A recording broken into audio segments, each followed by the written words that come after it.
Finally, the Long War Kickstarter is here. We are trying to raise money to improve all elements of our videos. Cameras, microphones, lighting, and even editing software. We're more than just a company dedicated to bringing hobby back, we're a community. Whether you enjoy all of our content for free here on YouTube, or you're a member of the fast-growing Hall of Veterans and you enjoy early exclusive access, we're part of the same community. It's not all business though. All the Long War swag that you guys have been waiting for is available on the Kickstarter. Please stop by, check out our Kickstarter, and thank you for the support. Gather, veterans. It's time to join the fight. The Long War begins.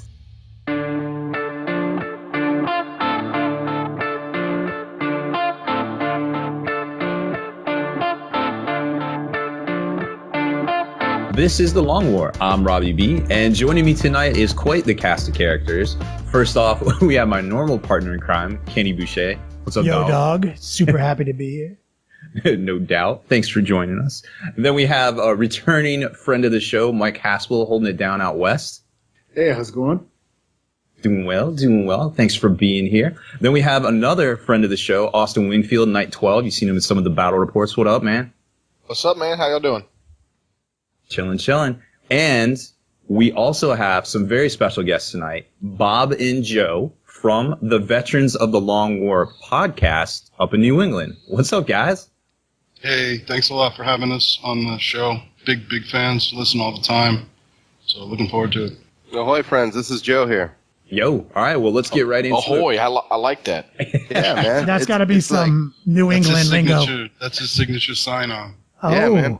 There you go. Check out our podcast. He does it every month. I'm a little ashamed to admit that I've never listened to your podcast, but I'm also going to tell you straight up I've never listened to our podcast, and I've never listened to a podcast in my life.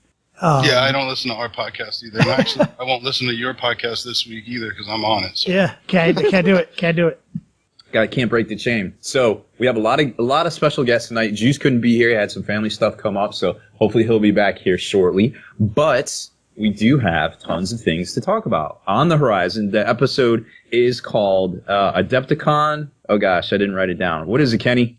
It is stuff something.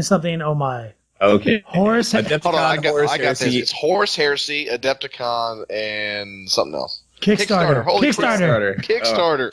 So obviously, we all suck. And it's pretty important. It is. I have a scratch pad next to my kitty cat mouse pad here, and it just has too many notes from today on, and I just can't find it. You don't understand the elaborate system of sticky notes that we use to. And what happens is you just start kind of like Xing things out in sticky notes, and then keep using the same. Then what happens eventually is you just stop even crossing things off the sticky notes, and you come back the next day, and you're like, oh, this is literally useless to me. I don't know where I am. Yeah, I don't know where I am. And I used to have to like retranscribe them, and it was just like, it just turned into a whole thing. So, that's why I went to color. I have star-shaped orange ones, pink squares, and white squares. That's how I have to do it. See, but ask me how organized I am. I still have yellow stars from 4 episodes ago all stuck to my computer, so. They gave me I've got the really tiny ones that you can barely write anything on at my work desk, and they're useless. I really need to get some bigger ones, but I'm too lazy. You gotta requisition some of that. So obviously, from the title of the show, there's a lot to talk about. We've got the Kickstarter that probably by the time you hear this, it is already live. It went up midnight on Wednesday night, 11/4. We also have a lot of stuff to talk about as far as, Tabletop Market Watch, a lot of stuff coming out. But before we get to that, we definitely want to hit and touch base on the event we're going to be running this year at Adepticon 2016, as well as some of the stuff we're going to be doing in 2 weeks, not the whole month of November like Kenny thinks, but in 2 weeks at Warzone Atlanta. And then we're going to get to talk about some other stuff like some hobby pipe dreams. We're going to interview the guys from the Veterans of the Long War and get their take on the hobby and all related, things that we all enjoy. So the first thing is definitely the Kickstarter. And I know Kenny's itching to go on that. It's not that I'm itching. It's just that I'm ready. We've been working so hard on this. I was probably itchy last week. It was a scratchy weekend last week. It was pretty serious business. So I'll give you guys obviously the quick, the promo. You're going to see this on the video. The Long War. What is the Long War? Well, the Long War is more than a company that's just dedicated to bring a hobby back. we're a community. Whether or not you check out all the videos for free on YouTube, or you're a subscribing member to the Hall of Veterans and you check out everything with early exclusive access, you're part of the same community. That community is dedicated to bringing hobby back.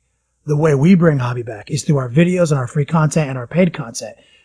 Kickstarter is there to help us improve our overall quality, getting new cameras, getting new mics, getting new editing software, get everything dedicated to improving our whole dream. Because no matter how real a statement is like bringing hobby back, if you can't present it in a digestible format to somebody, the message will be lost. So we are looking to raise funds to improve all elements of our business, aka, $1,000 cameras and these ridiculously overpriced lighting equipment and everything. But we're not just sitting there asking for money for nothing. All the rewards, all the swag, everything that people have been asking for. They've been checking out the battle reports. They've been seeing the templates. They've been seeing the sweet ass 6-inch tactical template. They've been seeing the objective markers, the t-shirts. That's the dice. That's all the basic stuff. We got so many more things in that lineup. Rob has negotiated his deals with multiple vendors. We're able to provide game mats. I would just play it on the new game mat that's at the Beats Laboratory down there. It's amazing. I mean, no, that's it. And that's one of them. You've seen them in the battle reports, and that's one of them you can pick up. We got X-Wing bats too. I mean, we haven't shown anybody yet. We got bundles to help people save money.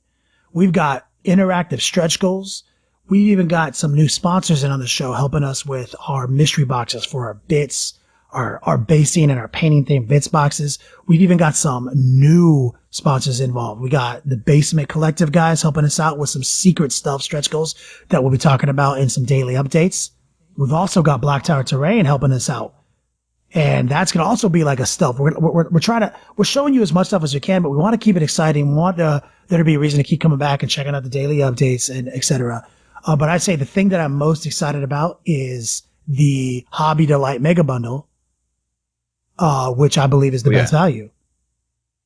Hey, real quick, can you tell me where's the button that says "Buy Me"? Like, where are we going to the longwar.net and pushing "Buy Me"? Like, we will. Yeah, if you're one of the veterans of the Long War, not to be confused with the Veterans of the Long War podcast, because that's going to get a little weird tonight. But then there will be a button in there as soon as I can get my cat paws on it. Like, I want to hit out like at 12 o'clock tonight. I'm pretty sure people out there, they're going to jump on this thing. And obviously check out the Facebook page, check out in the Hall of Veterans. That'll be there as well. We'll have some articles up on Spikey Bits. There will be an ad over on Bell Lost Souls front and center for some amount of time. So that'll make it easy too. I mean, I just feel like people are going to be lined up outside your apartment, Rob, if like it's midnight release. This is like a GameStop, right? Like, oh man, that would be pretty crazy. My neighbors would definitely be upset with that. They'd have to, there'd probably be a lot of questions about what that mattress is doing in the breezeway out there for like the past week. People want to take naps, Rob. That's all I'm saying is I've been sleeping on that mattress for 6 weeks. No one's been talking shit to me. I'm sure some other stuff's happened on that mattress too. I know. I was there for every single thing that's happened on that mattress. But all joking aside, we are trying to create as much value as we can with our rewards. We're sourcing everything from people involved in the hobby, so everything is gonna be high quality. We're not gonna be just slinging some shitty keychains with our logo on them. This is all stuff we've already gone through the prototypes. We've already dealt with people who are high quality individuals in this industry, and we're trying to provide the coolest rewards in exchange for this money. And like I said before, we're going to be using 100% of this money to bring hobby back. Did I see some drinking utensils in this Kickstarter? It's no secret. Everyone knows that there's going to be a drinking glass of some kind, and it will be a stretch goal. I don't know how soon that daily update's going to hit. Yep. I don't know when it's going to become available, but I promise you, stay tuned. There will be some drinking adult beverage containers available for you. Amazing. Thank you. Oh, you're definitely welcome, dude. But Kenny's right.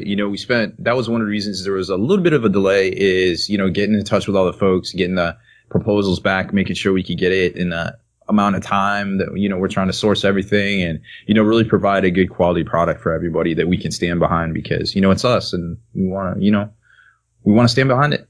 That's what we do. So I think we have to talk about something else really exciting. Basically, we invented Adepticon. That's only mildly accurate. Is that accurate? I'd say we've attended most of the Adepticons. Now, Joe and Bob, have you guys made it out to Adepticon? No, I've never made it to any kind of big tournament. Joe, you've been to a couple big tournaments, right? Yeah, up here I've been to a couple GTs, but nothing like Adepticon. We have been on record as saying before that if you are looking to go to one, the Adepticons don't want to go to, it is absolutely the biggest, best in the biz. I'm actually highly motivated to try some of these narrative events I've been hearing about. So I know there's one at Nova, LVO's doing one, but Adepticon's a possibility, yeah.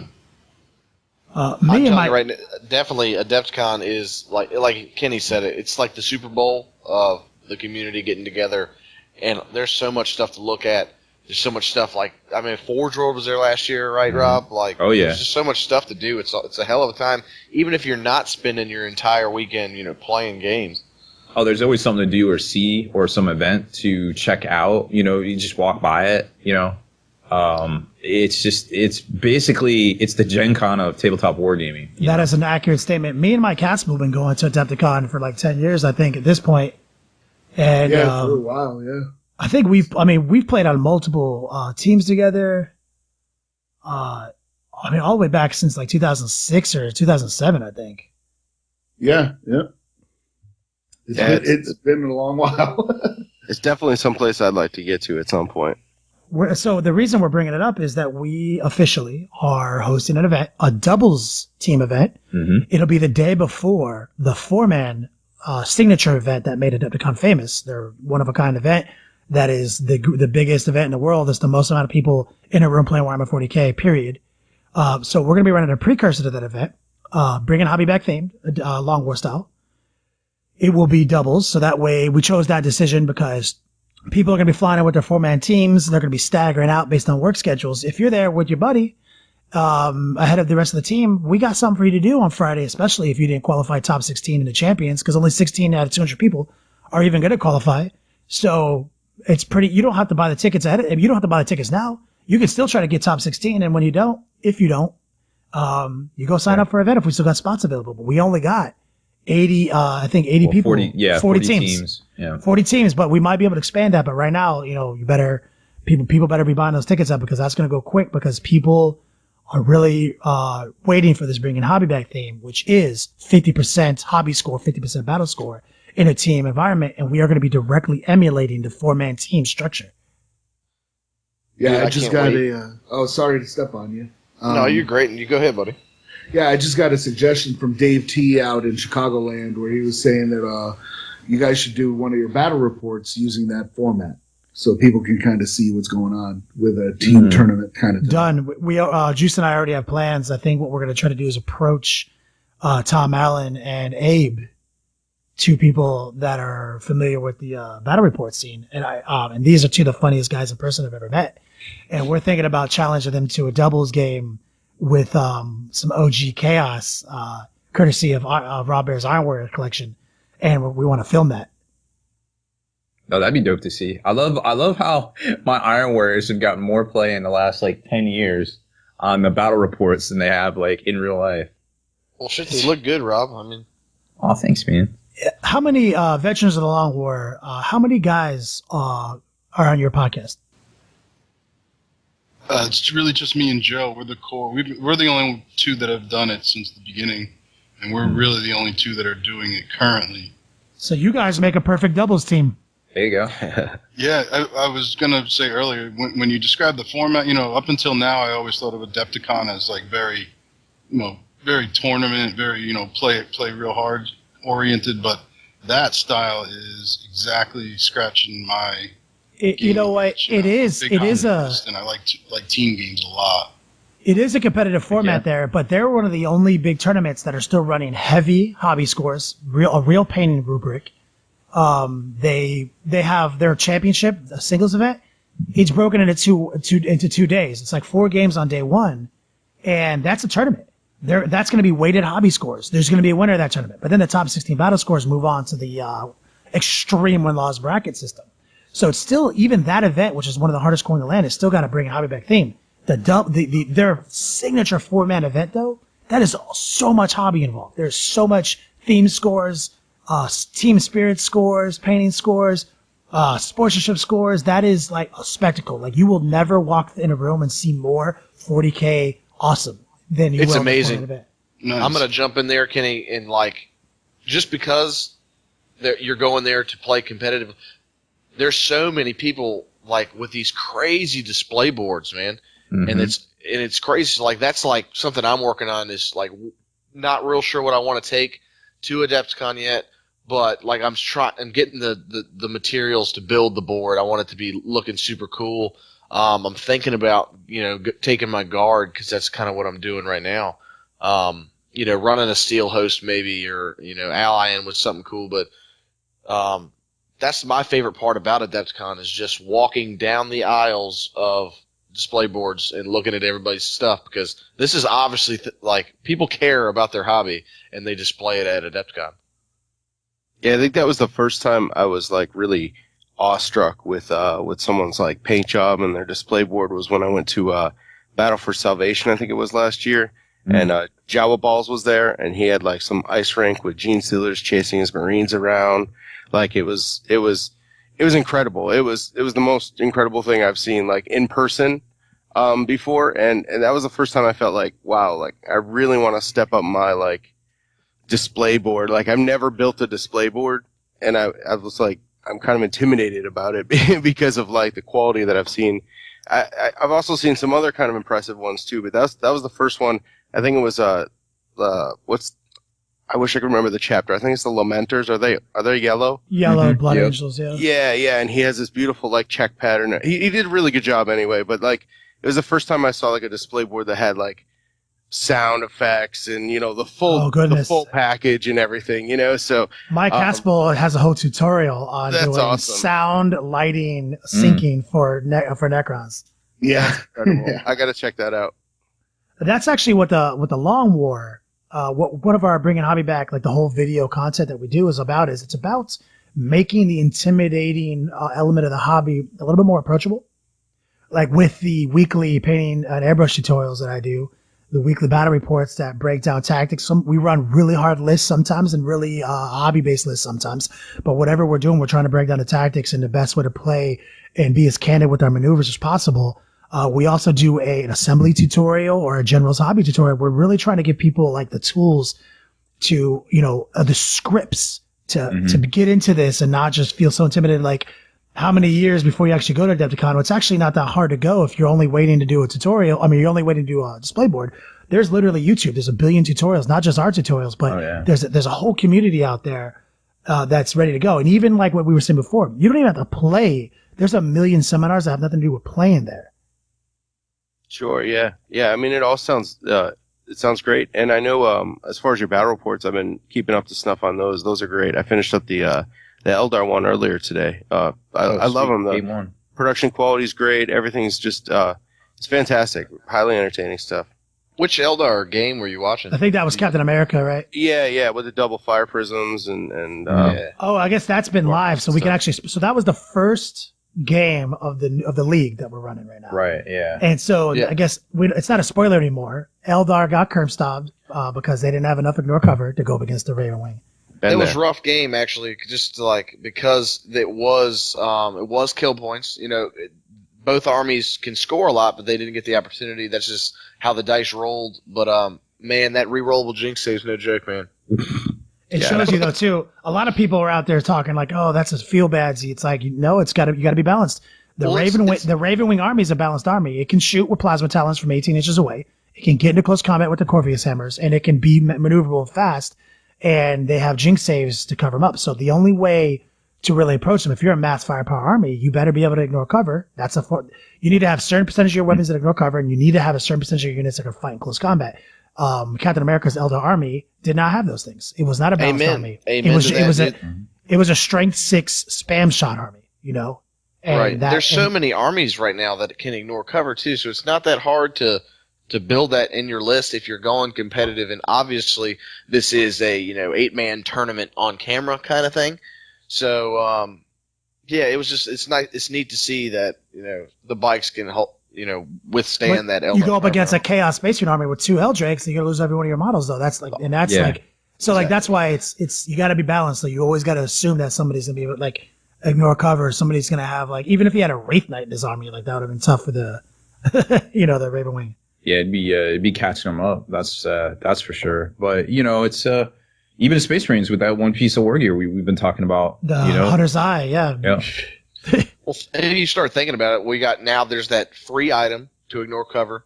That's great. Obviously, Tigurius and the Psychers have ways to get ignore cover. So Marines pretty much across the board can get it. Guard have Wyverns and Orders to ignore cover. Tau can ignore cover. So it's out there, so. The Raven Guard have a formation too in the Callion book. Yeah, exactly. There's a lot of stuff that can ignore cover. So it's not, for me, it's not feel badsy. It's like, that's what the Dark my Angels response to it was, traditionally the Eldar army with 135 strength 6 shots a turn is what creates a feel badsy. So I don't feel bad for them getting a feel badsy. Nope. Well, that's like a lot of people were, talking mess. Evan Valdyke actually wrote an article on Spikey Bits, and he basically talked about one of the characters from a 4-year-old book that can give all your transports a 5-up invulnerable save. So you mix him in with, of course, the Gladius Strike Force, and you get all those free transports, and now they have a 5-up invulnerable. And people are like, this is why I don't play. And then the next guy in comments was, yo, have you seen Tau? Like, seriously, what's the problem here? And like, Yeah, like that's why you don't play. Like there's so many answers to things. Like just read a book. Which is why we just to talk one more second on bringing Hobby back. Which is why we believe you don't need to change a rule. You just need to change the parameters of victory. Yep. Right now, you can't blame the tournament player. Right now, the only way to win a tournament at a major convention, traditionally, is to win. You have to literally either crush your enemy 1/3 of the time, or invincibly sit on objectives the whole game 2/3 of the time. So if you're telling me that's the only way to get points, there's nothing else that matters. No paint job matters, no sportsmanship score matters, no competition score matters, nothing matters but that. Of course, we're playing Death Stars, and of course, we're trying to abuse that. The second you give someone else an answer, like 50% of your overall score is back to the hobby, people are going to start bringing lists that represent that, because you're not going to do well with these lists if you're missing out on 50% of your score. Well, not only that, but it's going to bring, I get it. Like those competitive players out there, those 400 to 600 people that are up on, and that's a liberal prediction. That's a liberal. Yeah, I'm just saying you go, Adepticon's 256 people, LVO's with 200 some people too. So, there's a lot of a splash over, but then there's some extra too. So I'm just saying there's a there's a pyramid, there's a food chart, so to speak, of you've got the competitive people at the top, but then a lot of the casual, more fluffy, more hobbyist type players are at the bottom. And once you start giving them a reason to come out and to actually join in all the reindeer games and all the fun at these events and at the local game stores and things like that, you're going to see a hobby that grows together. We all rise with the tide. Well, super well said, but you're a gentleman and a scholar. Before we get too crazy into that, let's jump right into Warzone Atlantic so we can go to our commercial break. More gentlemen. Warzone Atlanta is run by a great group of guys, the general staff. I think at their head is their de facto leader, Thomas Bird. He's a giant. He's the captain of the basketball team. He is a giant, and him and I think Andrew Whittaker is his name. He's only like 6 foot. He's only like 6'7" or something like that. Yeah, it might be 6'8". I mean, he says he's 6'8", but I played Thomas at a tournament recently. It's just funny because I'm such a short guy. Looking at him across the table, it literally looks like I am 4 years old. And he's like my dad. And the people who are that tall are literally different. Have like a different like skeletal structure. They're so big, but these guys anyway, they're one of the greatest groups of people ever. And so they're running an event that's literally the entire month of November. No, it's not. No, it's not. It's only the 14th. Well, in 15th, I think. And so these guys are running a great event called Warzone Atlanta. You check out their website, use redemption code CLUTCH, and you'll get a free adult beverage or a Pepsi delivered to your table, courtesy of the Long War. And also great news is Juice and myself are going to be there. We're going to be revealing some super secret stretch goals with the we're going to actually in tow have the official spokesperson of the Long War podcast, the female voice you hear in the intro and all the commercials. She'll be there doing some promotions for us. So that'll be, if anyone's ever wondered who does all those words with a pretty voice, and it's not us. I know her. You'll be able to meet her. But anyway, enough of that. Let's take a quick break here from our sponsors. Hit it back on the flip side.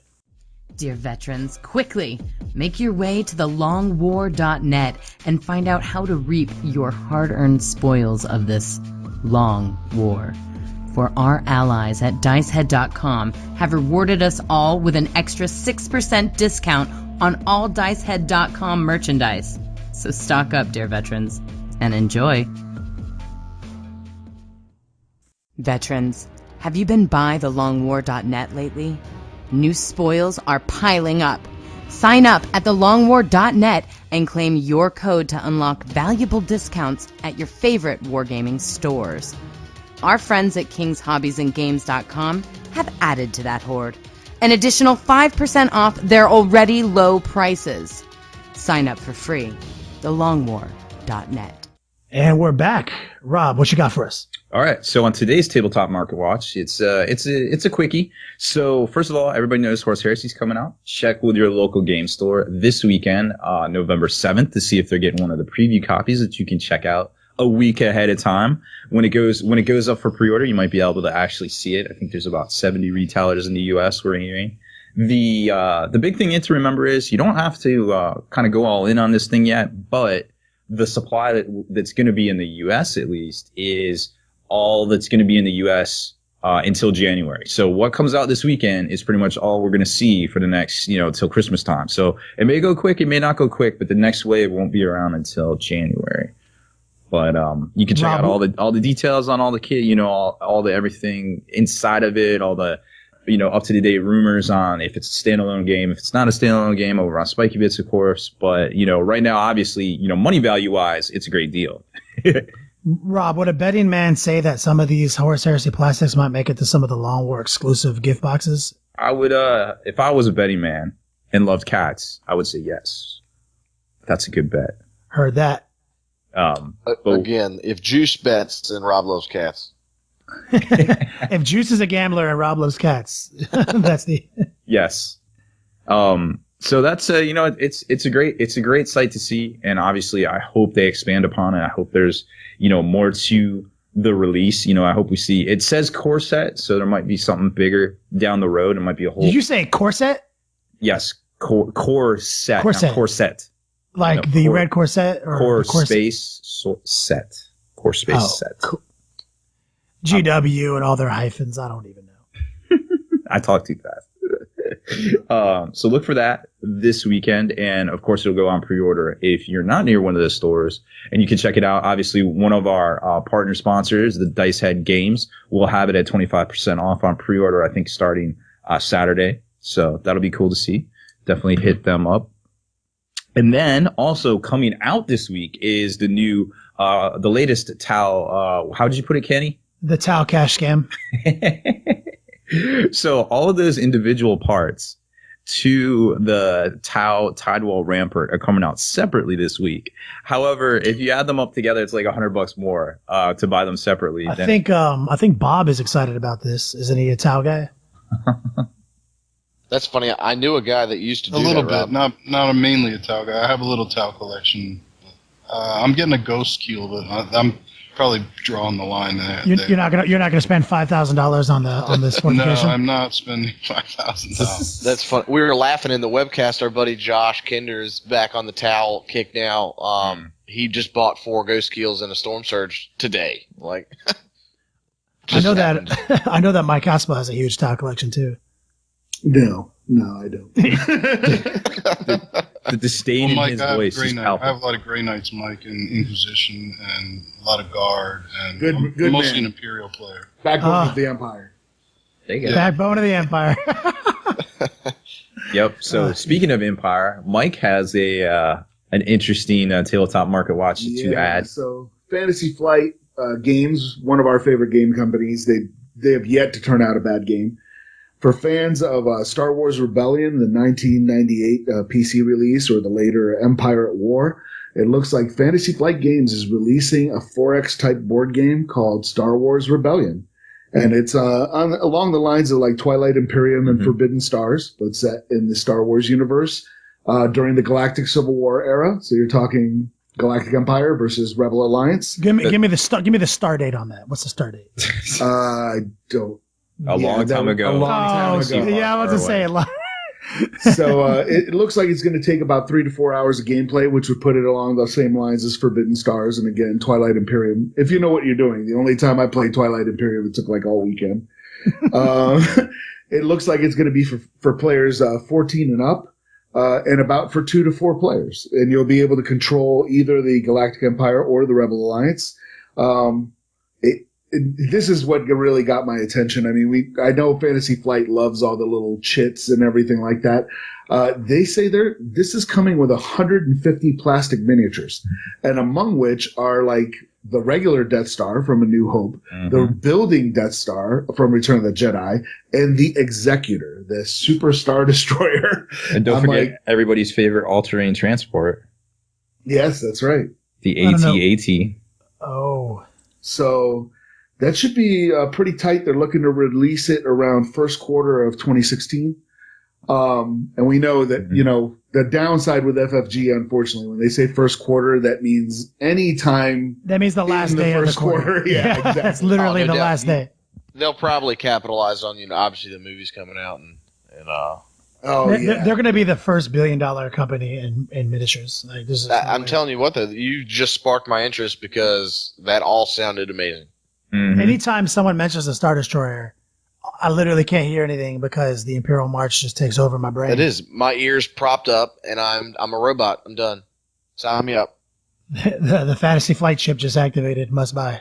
And the cool thing about FFG is whenever they take the time to make 3D sculpts and things for any of their games, it really isn't that much longer until you see those sculpts used in other areas. So it's like really X-Wing and Armada. Yeah, like you take a look at some of these sculpts, like the Star Destroyer, and it looks just it looks like just a scaled down render of not only the Victory class Star Destroyer from Armada, but also the Imperial class Star Destroyer. So having the potential for a Executor or the huge Super Star Destroyer to be coming to Armada would be pretty amazing, to say the very least. That sounds like a good business decision, and they know what they're doing. Yes. Veterans of the Long War, do you guys play any Fantasy Flight games? We play a little Star Trek Attack Wing around here. Oh, good man. We're not doing the X-Wing yet, though. Well, I'm trying to stay away from the X-Wing. These nerd-ass Star Wars fans. It's all about Star Trek for life. We're definitely Trekkies more so than Star Wars. Nice. Amen to that. I'm about 50-50, honestly. I think Haspel, you 50-50 still? No, I'm kind of out. You're out of Star Wars, Star Trek for life? I'm out of both. I'm retro at this point. I just watched the old 60s show and the original trilogy, and that's all I acknowledge. I'm the opposite. I'm the super excited guy about all the new Star Trek and Star Wars stuff coming out. Who is 23 years old, I think, right? Yes, I'm 23 years old, so that kind of puts it in perspective, I reckon. I saw Star Wars 1 and Star Wars 4 in the theaters, so I was 5 years old. So. Haspel, I think you saw that too, didn't you? I did, and I'm older. I was around that age. I also saw Star Wars 4 in the theaters, but nobody knows. Don't tell people how old you are, you vampire. No, it's true. So yeah, no, that Rebellion game looks really good. Obviously, we're still waiting on our Armada and X-Wing Wave 2 and Wave 7 ships, respectively. I don't even know. Wave 8. No, Wave 8. Hopefully by the end of the year as well, but who knows? It is, like Mike Haspel said. They may make them sit on the Wave 8 until next year, just to give people a chance to see the movie without spoiling anything. That's my guess. I'm just guessing. I have no. You heard it here first on the Long War podcast. Yeah. Fact. It's not coming out until after the movie. It's a fact. That's Mike said it's a fact. Mike said it's a fact. I'd be so angry. Anywho, so Mike, what do you got for the webcast recap? Yeah, we got a couple questions here. Sal F asks if he threw his White Scar Conclave into his Iron Hands command squad with a chapter master, or with a chapter master, wouldn't his tactics cancel out one another? That's a hard yes. It's a hard yes. Yeah, I'll go right along with that. Yeah, I'm pretty sure it's point blank says that. I think. Yeah, it does. It's thing is the White Scar's Death Star is kind of old news now with the fact that with the Dark Angels command squad. The Ravenwing command squad invalidates the White Scars command squad as a base of operations because they don't use chapter tactics. Iron Hands, though, the Iron Hands Death Star is all Iron Hands, and it's not about hit and run. It's about just the fact that you're invincible. So you can't have any other chapter tactics in that unit to distort it. But you could always ally in Dark Angels and get a hit and run element if you wanted to. But you can't mix those two together. Correct. Which is fine. I'm not opposed to it that way. I think it works out because, I mean, they're all good. But if you were able to throw them all together and do like that, that could get out of control. I think one of the biggest complaints people have right now is the Battle Brothers problem, which you literally can throw everything together. So I know a lot of people are like, well, we just got to fix Battle Brothers, this, and this. And it's like, we don't have to write rules. Like we've said it, we say it all the time, but it's like, you don't have to come up with a rule that says Battle Brothers don't work that way. You just have to change the parameters for victory. Because I wouldn't play a Death Star. I would not play a Death Star if I didn't have to. That's true. Like I would have never started playing the Super Friends army if I didn't have to, just to win against 135 twin link shots from Tau every turn. Like when that was popular, like I wouldn't have had to. But now if somebody sets down that many shots in their Tau army with all this stuff and, like they're not going to get, like I have an ability to say, you know what, brah? Like I don't like that. I can police you with a composition score, or I can police you with a sportsmanship score. Like, so I'm not too worried about it that way. But ultimately, Sal, you can't do those two things and stop thinking about those two things if you're coming to the Long War Social, my brother. Yeah. The next question comes from Donovan, and he asks if we know if the 30K box is using 32 millimeter or 25 millimeter bases for the Space Marines. Pretty sure that's 32 millimeter. Yeah, I think so too. Yes. Next question comes from Brandon, Branton. I think I'm probably mispronouncing that. But he's asking, with regard to the Kickstarter, if international delivery is going to be an option for the goodies. Oh, nice. That is a really good question. It is. It is not cheap. Obviously, international shipping is, rather expensive, but we think we dialed it in pretty good. I feel like so it is available to most areas around the globe that we anticipate will be interested in the rewards. Good deal. And then we got one more question from Sal, who's asking, how did the survey go? The survey. So we got this new thing that is only been tweeted about maybe once and Facebooked about once, but we're gonna put up a living button in the Hall of Veterans over at thelongwar.net, and we're gonna be hitting you up periodically on the Facebook pages and maybe even a button on Spikey Bits. There's a survey that if you follow these links, please fill it out. You'd be doing us a humongous favor here on the podcast. It doesn't even take 20 seconds to fill out. It's like, it asks you for your email address, how old you are, your name, like super quick, It's only a couple minutes and or one cat. Like, wait, so less than one. It's like half a cat. Like it's probably half a cat. It is just a demographical survey to help us better match up with a sponsor. As we said, we need that money. We don't do it for money, but it takes money to do this. Every dollar helps us keep making these videos and, not take too much time away from our businesses. Cause, Juice, myself and Rob, we're entrepreneurs, man. Like every second we're not working on, getting paid. Yeah. That's a stressful night. Yeah. It's, if you go to sleep, I suppose. I mean, I have, heard that. But y'all are straight crazy, by the way. Like, we appreciate everything you do. People were hitting me up this morning on Facebook, like, "Hey man, have you checked this out? Like 6 a.m. I was like, "Yo, I'll check that out when I wake up." He's like, "What do you mean? You're up now?" I was like, "Oh, I'm going to bed now." You know what I'm saying? Where do you live? Yo, for realsies. But real quick, let's go to commercial break, and then when we come back, we're gonna be doing our interview with the world famous veterans of the Long War. Dear veterans, quickly! Make your way to thelongwar.net and find out how to reap your hard-earned spoils of this long war. For our allies at secretweaponsminiatures.com have rewarded us all with an extra 10% discount on all Secret Weapon Miniatures merchandise. So stock up, dear veterans, and enjoy.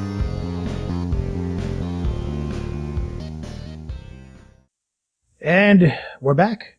All right, fellas. We've got our two special guests, Bob and Joe, with us today. I want to run some things by you, kind of get familiar with you. You guys obviously have a podcast named The Veterans of the Long War. Is that correct? Yeah, we're Veterans of the Long War, a Warhammer 40k podcast. That's our full title. We're on iTunes, and we're most interactive on Facebook under that title. Gotcha, I love it. Look you up right now. Yeah, we'd love for people to visit us and like us, message us. We put a lot of photos up there. You can see a good chunk of my models. Joe puts a lot of his photos up there. We photograph as many games as we can locally. So we'd love for people to find us on Facebook and on iTunes. Absolutely, brother. We actually first heard of you, I guess, a couple episodes ago. Kenny was making light on you guys got some hate mail sent to you guys instead of to the Long War podcast that we're on right now. Yeah, we heard Kenny's read off our little exchange and stuff, and the hater and stuff. The guy was he was okay. I mean, I don't know. It's as far as haters go, it wasn't really that hatey. Right. No, it was actually really constructive. Yeah, I actually like that. You guys what do you guys usually talk about and do on your podcast so we can tell all the viewers here?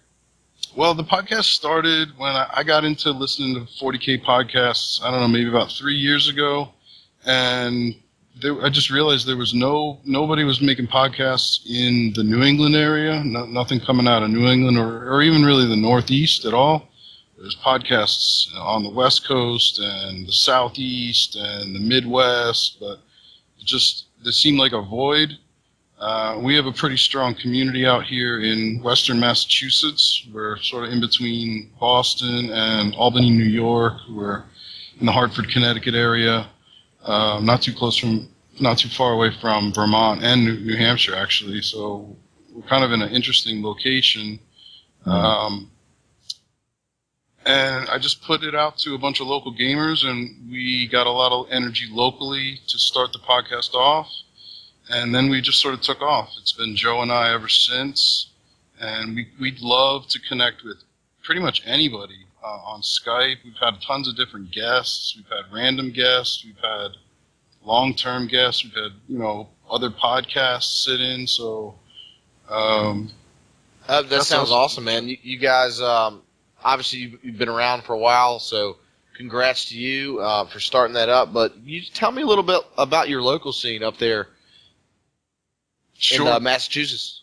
Sure. We have there's a bunch of colleges in our area. We're sort of rural, but we're very progressive and artsy out here. It's not it's not hard to find a scene or players, or there's probably 3 good game stores right locally in Western Massachusetts. I'm talking about the towns of for example, Greenfield, Massachusetts, Amherst, Massachusetts, Hadley, Mass, Northampton, Mass, that general area.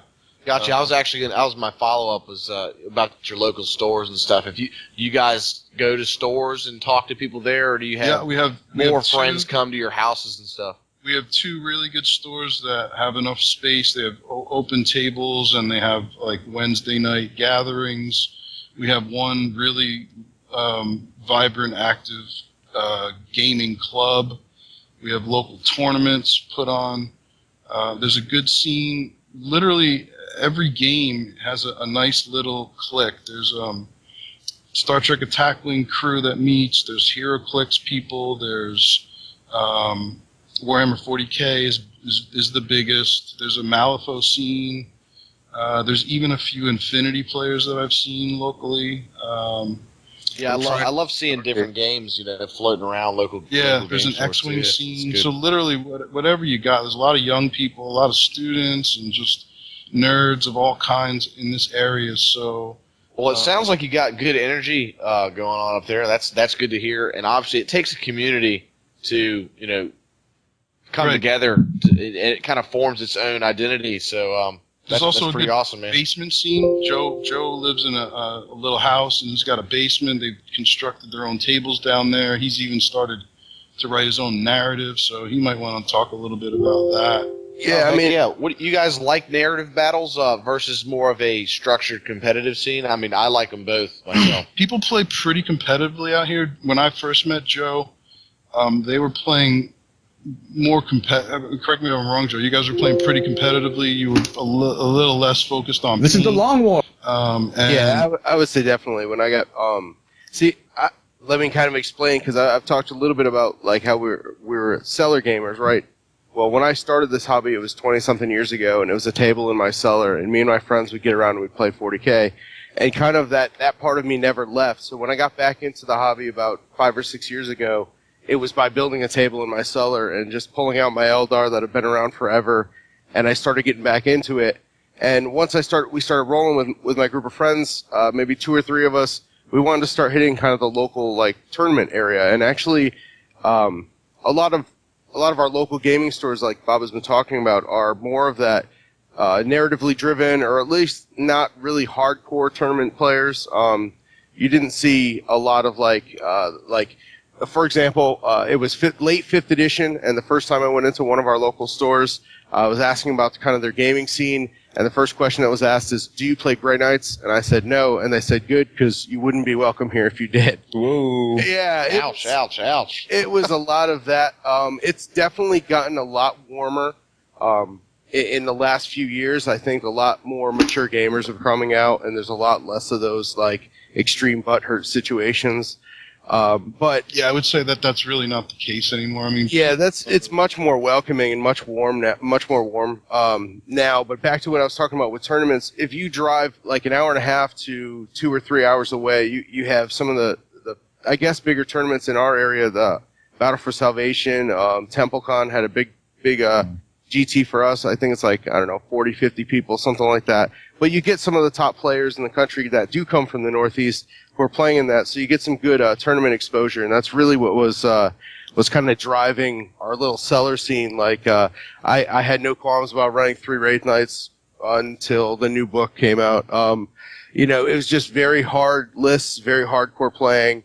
I think we've definitely changed over the last probably year or so with 7th edition. We've definitely tried to kind of broaden, I know personally for me, broaden that narrative aspect, especially with the Eldar. I feel they can get so powerful so quick if you're not careful when you're building a list that you can turn a fun game into a really sour night.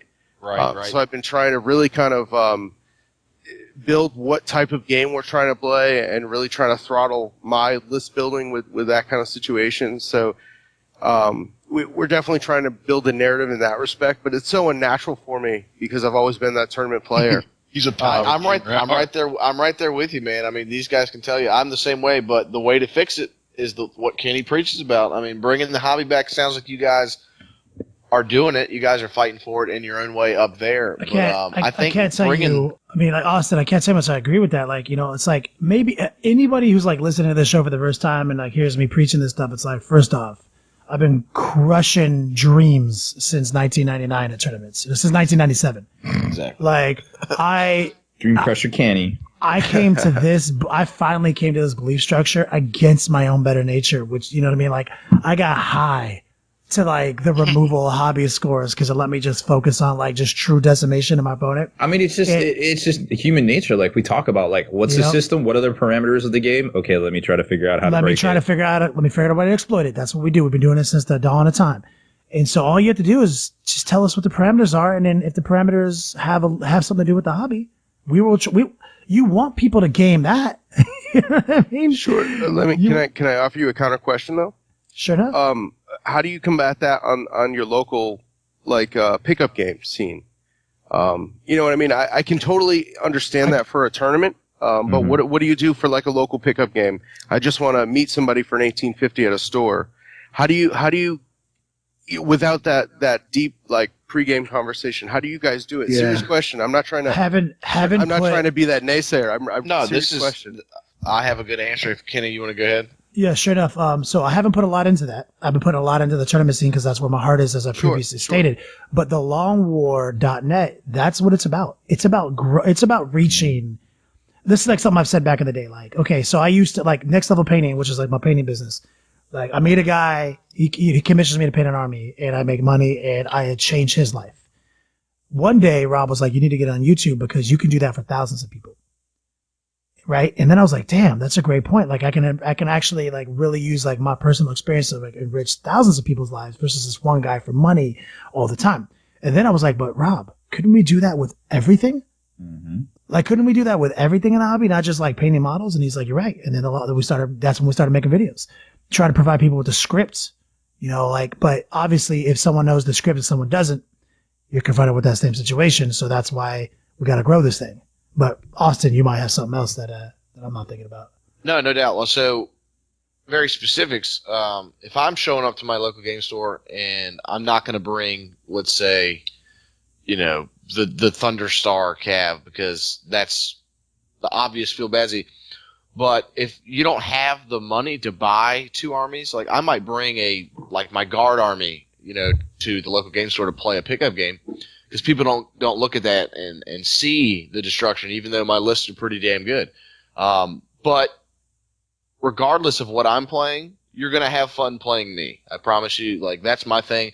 As long as people get to know you and how you play, you don't have to hurt people's feelings just when you show up.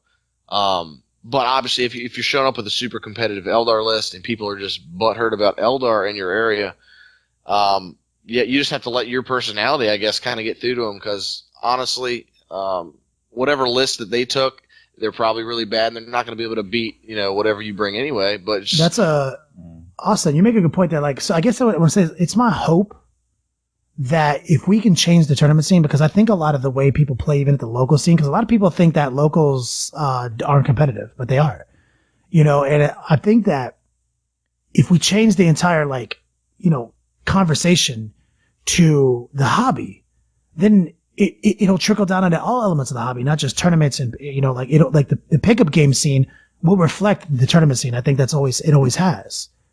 And so if we can affect the tournament scene positively, I think we can affect both. Yeah, and I have something I'd like to say in here because we have that particular challenge going on at Gamers Haven, the store where I work. And during 6th edition and especially with the start of 7th, we saw a lot of player drop off. In fact, I quit playing the hobby for about a year because of this. Because I would walk in to play a pickup game and somebody's playing the hardest Taudar list. Like, you wouldn't even bring this to a tournament. It's like ridiculous, So we started just kind of re-educating the player base about what it means to have a social contract. And that if somebody comes down for a Friday night and they're looking to play, they're not looking to put their models away on turn 2 and walk out. And I've seen what you're talking about at the local store where a new guy comes in to play the game and he's super excited and he has unpainted models and he puts them down on the table and he gets tabled at the bottom of turn 1 and you never see that guy again. Like, he's never going to come back. He's done. Right. He's finished with the hobby. So we're trying to show people that look, if you want to play that super hard list, you know what I mean? Tell your opponent up front, like, hey, I'm prepping for the LVO and I need to train. So bring your toughest list that you can have. And I'm going to bring my toughest list and we're going to bash it out. And a lot of times when I confront somebody about that or tell them up front about I'm playing a tournament list, we don't even play a full game. We'll play maybe 2-3 turns because then we know how the game's going to turn out and we'll start again. And that way you can get 2 or 3 games in, theoretically, because at that point, you're not really playing. You're honing your list, you're play testing. But if somebody wants just to, hey, I brought this and I'm playing, people should look and judge your opponent. Does this person have a fully painted based army that is honed to perfection? Then they probably know how to play it pretty well. Is this person coming in with something that's maybe not even fully assembled? They're proxying models. maybe they're trying to figure something out, and maybe that's not the time to kick their teeth in. Right. Now, I'll jump in on that. Like, when I play my Grey Knights, I really love playing my Grey Knights because it's not one of the armies that's, like, top of the internet list of feel bad, so people don't look at me funny. But it absolutely has the capability to play in a tournament and kick somebody's teeth in, but it also has that, let's lay back and score some objectives and let my opponent play at the local game store, but I'm still going to win the game. But you know what I mean? Like, we don't have to, go all in Alpha Strike every time. I don't know. There's so many ways to get around that. Obviously, if you're showing up to your local game store and they've got the almighty Taldar list of 6th edition, that was my goal for about 2.5 weeks, was to build a list to just beat the crap out of Tau and Eldar. And that's what I started bringing, to my store. But if you can't do it, like, that is one of those lists if it's broken and you haven't figured it out yet, you just have to have fun yourself, losing. You know what I'm saying? Like, just have fun, do what you can. I mean, it's not going to be, that's all you can do until the community solves it out, or, GW comes out with rules that, make everybody balanced. I feel the game's pretty balanced right now. There's so many good armies floating around that I haven't run into that as much lately. I've also found that the problem kind of takes care of itself when the person brings, like, that teeth kicker list in every single time. They're not going to get games. You just stop playing with them and on Friday night. Yeah, they're going to run out of opponents. That's Rob. Rob, you used to preach that when you ran the store here in Richmond. Like, we'll weed them out. Like, as a community, like, it's our responsibility to weed them out. Don't worry, I've had that talk with those guys in the store. Like, if you're at my store and that's what you're bringing, like, you're going to play me, dude, and I'm going to make you quit the hobby. You know what I'm saying? Well, I think instead of just weeding them out, though, it's our responsibility to educate them, because a lot of players, they have that mentality of, I got to win at all costs and I got to do this and this is so tight. Why wouldn't I do it? And you just kind of have to bring them around. And as an older gamer, for me, I feel like it's kind of my responsibility to take some new guys under the wing and go, just because you can do it doesn't mean you have to. Like, there's two people playing. This is not a console. You have to look at the other person in the face. They're standing right across the table from you, and they need to have fun too. And, that's the definition of sportsmanship that we always talk about, Mike, is that you have to be equally as invested in your opponent's time as your own. Like, you have to be, so when, like, you want to wish them success. And so we talk about our hobby scores. Like, we're going to be doing a sportsmanship and a comp. People are like, oh, people are going to abuse that.